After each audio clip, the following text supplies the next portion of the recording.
जय श्री कृष्णा।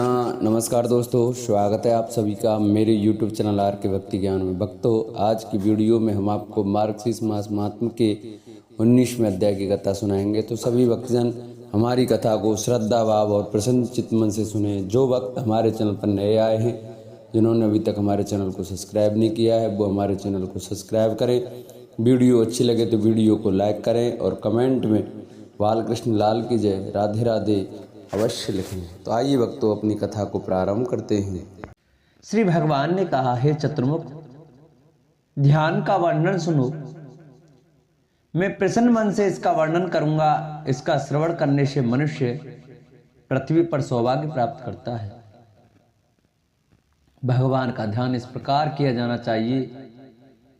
भगवान कमल के समान आसन पर विराजमान है, जो कीमती पत्थरों से सुसज्जित और उनसे प्रकाशित स्थान पर रखा गया है। पास में कल्प वृक्ष चमक रहे हैं। रत्न जड़ित स्थान पर मंडप के भीतर चमक रहा है, जिसके चारों ओर एक शानदार पार्क है, जिसके चारों ओर सुनहरी पृष्ठभूमि है। उनके पास नीलमणि की गहरी नीली चमक है। वे एक बहुत छोटे बच्चे के रूप में हैं। उनके बाल गुड़ की तरह चमकदार उनके चेहरे पर बिखरे हुए हैं। उनका चेहरा सुंदर, पूर्ण विकसित कमल की तरह सुंदर है, जो मधुमक्खियों के झुंड से घिरा हुआ है। उनकी आंखें नीली कमल के समान हैं। कानों में हिलती हुई बालियां के कारण उसके गाल चमक रहे हैं। नाक सुडौल और सुंदर है। होठ लाल हैं। पूरा चेहरा मुस्कुराहट से भरा है। उसके गले में कई आभूषण अपनी चमक बिखेर रहे हैं। वे अपने नाखून को पकड़े हुए हैं। उसकी आंखें कमल के समान हैं। गायों द्वारा उड़ाई गई धूल के कारण उसकी छाती मैली और भूरे रंग की हो गई है। उसके अंग सुपोषित हैं। वे सोने की तरह चमकते हैं। उसके कूलों और सुंदर पिंडलियों और जांघों के जोड़ों के चारों ओर झनझनाती घंटियां की लड़ियां बंधी हुई हैं। वे कमल के समान हाथ पैर की उत्कृष्ट चमक से चमकते हैं, जिनमें बंधुजी पुष्प की शोभा है। वे हंस रहे हैं। उनके दाहिने हाथ में दूध की खीर है। वे अपने बाएं हाथ में ताजा शुद्ध मक्खन पकड़े हुए हैं। वे अग्नि हैं, जो पृथ्वी पर बोझ बन चुके राक्षसों की भीड़ को जला देती है। वे पूतना और अन्न को मारने के कार्य में लगे हुए हैं। भगवान के चारों ओर गोपियां और ग्वाल बालों के समूह हैं। देवों के स्वामी को इंद्र और अन्य लोग नमन करते हैं। भक्ति पूर्वक विनम्र होकर उसे प्रातःकाल कृष्ण का स्मरण करके सर्पों के स्वामी वज्र आदि का पूजन करना चाहिए। भक्त को श्वेत कमल के समान मक्खन तथा दही मिले दूध से उन्हें प्रसन्न करना चाहिए। जो मनुष्य सदैव श्रद्धा और धर्मपरायण रहता है तथा जो सदैव प्रातःकाल भगवान अच्युत की पूजा करता है, वह शीघ्र ही पूर्णतया लक्ष्मी को प्राप्त कर लेता है तथा मृत्यु के पश्चात वह परम पवित्र महान धाम वैकुंठ को जाता है। हे पुत्र, पहले ही श्री मन दामोदर नाम से यह मंत्र कहा जा चुका है। यह संपूर्ण जगत को मोहित करने वाला है। जो लोग इसके प्रयोग के अधिकारी हैं, वे इसे सुने। हे पुत्र, इस परम महत्वपूर्ण मंत्र को किसी अयोग्य व्यक्ति को नहीं देना चाहिए। शीघ्र सिद्धि प्रदान करने वाले इस रहस्य की रक्षा बड़े प्रयत्न से करनी चाहिए। गुरु को ऐसे शिष्य को स्वीकार नहीं करना चाहिए जो आलसी, गंदा, दुखी तथा कपट और मोह से युक्त हो। वह शिष्य दरिद्री, ये रोगी, क्रोधी, व्यभिचारी और कामी न हो। उसे ईर्ष्यालु और द्वेषी, दुष्ट और कटुवाणी वाला नहीं होना चाहिए। उसे अन्याय पूर्वक धन कमाने वाला या दूसरों की स्त्रियों में आसक्त न होने वाला हो। उसे विद्वानों से द्वेष नहीं करना चाहिए। उसे सदैव अज्ञानी या विद्वान होने का दावा करने वाला नहीं होना चाहिए। उसे अपनी प्रतिज्ञा से विचलित नहीं होना चाहिए या जिसकी आजीविका का साधन अस्पष्ट या अनियमित हो, उसे मन से निंदा करने वाला या दुष्ट नहीं होना चाहिए। उसे पेटू, अपने कार्यों में क्रूर या दुष्ट मन वाले लोगों का नेता नहीं होना चाहिए। उसे कृपण, पापी, भयानक या अपने शरणागत लोगों को आतंकित करने वाला नहीं होना चाहिए। गुरु को ऐसे शिष्य को स्वीकार नहीं करना चाहिए जिसमें ये सभी कोई भी बुरे गुण हों। यदि वह उसे स्वीकार करता है तो उसके द्वेष पाप गुरु को प्रभावित करेंगे। जैसे मंत्री का दोष राजा को प्रभावित करता है, जैसे पत्नी का दोष पति को प्रभावित करता है, वैसे शिष्य का दोष निसंदेह गुरु को प्रभावित करता है।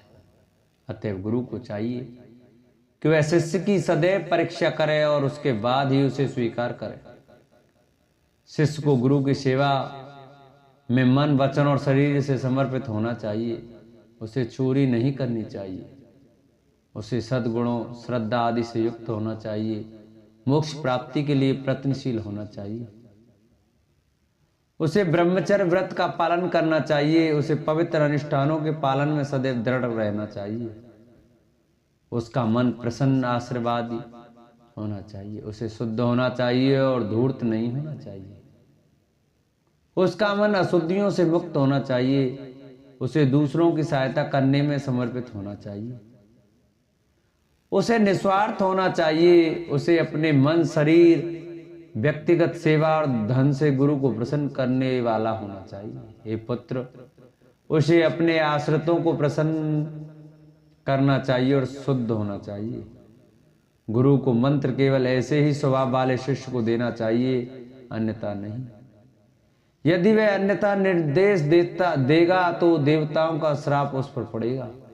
हे पुत्र सुनो, मैं गुरु के लक्षण भी बताता हूं। जो व्यक्ति इन लक्षणों से युक्त हो उसे ही लोगों का गुरु होना चाहिए। जो मन से निष्पक्ष, शांत और स्थिर है, क्रोध से रहित है, सभी लोगों के लिए मैत्रीपूर्ण है, व्यवहार में अच्छा है, महान और उदार है और दुनिया में सभी के समान व्यवहार करता है, वह आदर्श गुरु के रूप में महिमा मंडित किया जाता है। उसे हमेशा मेरे पवित्र अनुष्ठान और व्रतों का पालन करना चाहिए। उसे वैष्णवों द्वारा सम्मानित होना चाहिए। उसे मुझसे संबंधित प्रसंगों में रुचि होनी चाहिए। उसे हमेशा मेरे त्योहारों के प्रति समर्पित होना चाहिए। वह दया का सागर हो, पूर्णतया संतुष्ट हो, वह सभी जीवों की सहायता करने वाला तथा उनका उपकार करने वाला हो, वह कामनाओं से रहित हो, वह सर्वगुण संपन्न तथा निपुण सज्जन हो, वह सभी विद्याओं में पारंगत हो। उसे सभी संदेहों का दूर करने में सक्षम होना चाहिए। उसे आलसी नहीं होना चाहिए। ऐसा गुरु एक सम्मानित ब्राह्मण होता है। वह जनता है कि अलग अलग समय में क्या होता है। उसे सभी को आशीर्वाद देना चाहिए। हे पुत्र, जिस शिष्य में पूर्वोक्त लक्षण हो उसे मेरे आलस्य स्थल मार्गशीर्ष मास में ऐसे ही गुरु से यह मंत्र प्राप्त करना चाहिए। बुद्धिमान पुरुष को सभी वैष्णव व्रतों का पालन करना चाहिए। उसे सदैव मेरे प्रिय महान पवित्र शास्त्र श्रीमद् भागवत का श्रवण करना चाहिए। श्रीमद् भागवत पुराण संसार भर में प्रसिद्ध है। भक्त को चाहिए कि वह श्रद्धा पूर्वक श्रवण करे। इससे मुझे संतुष्टि और आनंद मिलता है। जो मनुष्य भागवत पुराण का निरंतर पाठ करता है उसे प्रत्येक अक्षर पढ़ने पर एक गौ माता दान करने का पुण्य फल प्राप्त होता है। जो मनुष्य प्रतिदिन भागवत से उद्धृत हो श्लोक का आधा या 1/4 भाग भी पढ़ता या सुनाता है उसे 1000 गायों के दान का पुण्य प्राप्त होता है। हे पुत्र, जो मनुष्य प्रतिदिन मानसिक और शारीरिक शुद्धि के साथ भागवत का एक श्लोक पढ़ता है उसे 18 पुराणों के पढ़ने का पुण्य प्राप्त होता है। जहाँ मेरी कथा निरंतर कही जाती है वहाँ वैष्णव निवास करते हैं। जो पुरुष मेरे प्रिय पुराण का सदैव आदर करते हैं उन पर कल का प्रभाव नहीं पड़ता। जो मनुष्य अपने निवास में वैष्णवों के शास्त्रों का आदर करते हैं वे सब पापों से मुक्त हो जाते हैं और सुर उन्हें नमस्कार करते हैं। यदि कलयुग में लोग अपने घरों में सदैव भागवत का आदर करते हैं, उसकी प्रशंसा में ताली बजाते हैं तथा हर्ष से जय जयकार करते हैं, तो मैं उनसे प्रसन्न होता हूँ। हे पुत्र, पितर लोग उतने ही दिनों तक दूध, घी, शहद और जल पीते हैं जितने दिनों तक उनके वंशज अपने निवास में भागवत का पाठ करते हैं। जो लोग भक्ति पूर्वक भागवत शास्त्र को वैष्णव को प्रदान करते हैं, वे हजारों और करोड़ों कल्पों तक मेरे लोक में निवास करते हैं। जो मनुष्य अपने निवास स्थान में सदैव भागवत का पूजन करते हैं, उनके द्वारा समस्त जीवों के सर्वनाश होने तक देवता प्रसन्न रहते हैं। यदि किसी के घर में उत्तम भागवत का आधा श्लोक या उसका 1/4 भी हो, तो अन्य सैकड़ों हजारों शास्त्रों का संग्रह किस काम का। कलयुग में यदि किसी के घर में भागवत का पाठ नहीं होगा, तो वह यम के पास से कभी नहीं लौटेगा। कलयुग में जिसके घर में भागवत का पाठ नहीं है, वह वैष्णव कैसे कहलाएगा? वह चांडाल से भी बदतर है। हे जगत के स्वामी, अपने पास जो कुछ भी है उसे खर्च करके भी शास्त्रों का संग्रह करना चाहिए। हे मेरे पुत्र, मुझे प्रसन्न करने के लिए वैष्णव को सदैव ऐसा ही करना चाहिए। कलयुग में जहाँ भी भागवत नामक पवित्र ग्रंथ है, मैं वहां देवताओं के साथ सदैव निवास करता हूँ। सभी तीर्थ, पश्चिम और पूर्व की ओर बहने वाली नदियां और सरोवर, यज्ञ, सातों नगर और सभी पुण्य पर्वत वहां उपस्थित हैं।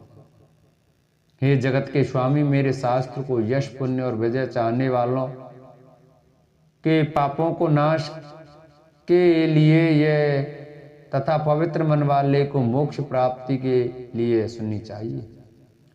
श्रीमद् भागवत पुण्यदायी है। यह दीर्घायु, स्वास्थ्य और पोषण प्रदान करने वाला है। इसे पढ़ने या सुनने से मनुष्य अभी पापों से मुक्त हो जाता है। हे जगत के स्वामी, यदि लोग महान शास्त्र श्रीमद् भागवत को नहीं सुनते हैं, तो उनके शाश्वत स्वामी यम है, वह वास्तव में सत्य है, सत्य सकारात्मक रूप से। हे पुत्र, यदि कोई व्यक्ति विशेष रूप से एकादशी के दिन भागवत सुनने नहीं जाता है, तो उससे बड़ा पापी कोई नहीं है। मैं उस घर में रहता हूं जहां भागवत का एक श्लोक, उसका आधा या 1/4 भाग लिखा हुआ रखा हो। सभी आश्रमों में जाना, सभी नदियों में स्नान करना श्रीमद् भागवत के समान मनुष्यों के लिए पवित्र करने वाला नहीं है। हे चतुर्मुख, जहाँ कहीं भी श्रीमद् भागवत है, मैं वहां उसी प्रकार जाता हूं जैसे गाय अपने बछड़े से प्रेम करती है। जो मनुष्य मेरी कथाओं का पाठक और व्याख्याता है, जो मेरी कथाओं को सुनने में तदेव तत्पर रहता है तथा मेरी कथाओं को सुनकर मन ही मन प्रसन्न होता है, उस मनुष्य को मैं कभी नहीं छोड़ता। हे पुत्र, यदि कोई मनुष्य पुण्यमयी श्रीमद् भागवत को देखकर खड़ा नहीं होता, तो उसका वर्ष भर का पुण्य नष्ट हो जाता है। यदि कोई व्यक्ति श्रीमद् भागवत को देखकर खड़ा होकर उसे प्रणाम करता है, तो उसके दर्शन से मुझे अतुलनीय आनंद मिलता है। यदि कोई व्यक्ति दूर से भागवत को देखकर प्रसन्नता पूर्वक उसकी ओर बढ़ता है, तो उसे प्रत्येक कदम पर निसंदेह एक अश्वमेध यज्ञ का पुण्य प्राप्त होता है। यदि कोई मनुष्य उठकर श्रीमद् भागवत को प्रणाम करता है, तो मैं उसे धन, पुत्र, स्त्री और भक्ति प्रदान करता हूँ। यदि मनुष्य श्रीमद् भागवत को राजसी आदर और भक्ति पूर्वक सुनते हैं, तो वे मुझे आसानी से जीत लेते हैं।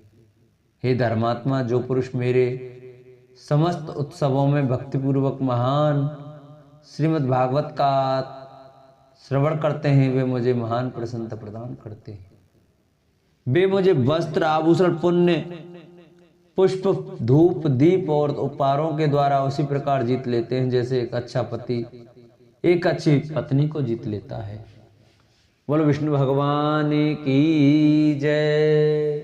आज के मार्क्सिस्ट महात्मा के कथा की अध्याय को हम यहीं विराम देते हैं। उससे आगे की कथा हम आपको कल सुनाएंगे। तो जिन भक्तों को हमारी मार्क्सिस्ट महात्मा की कथा वीडियो अच्छी लगी हो, वो हमारी वीडियो को ज़्यादा से ज़्यादा शेयर करें। जिन्होंने अभी तक चैनल सब्सक्राइब नहीं किया है, वो चैनल को सब्सक्राइब कर घंटी का बटन जरूर दबाएं, जिससे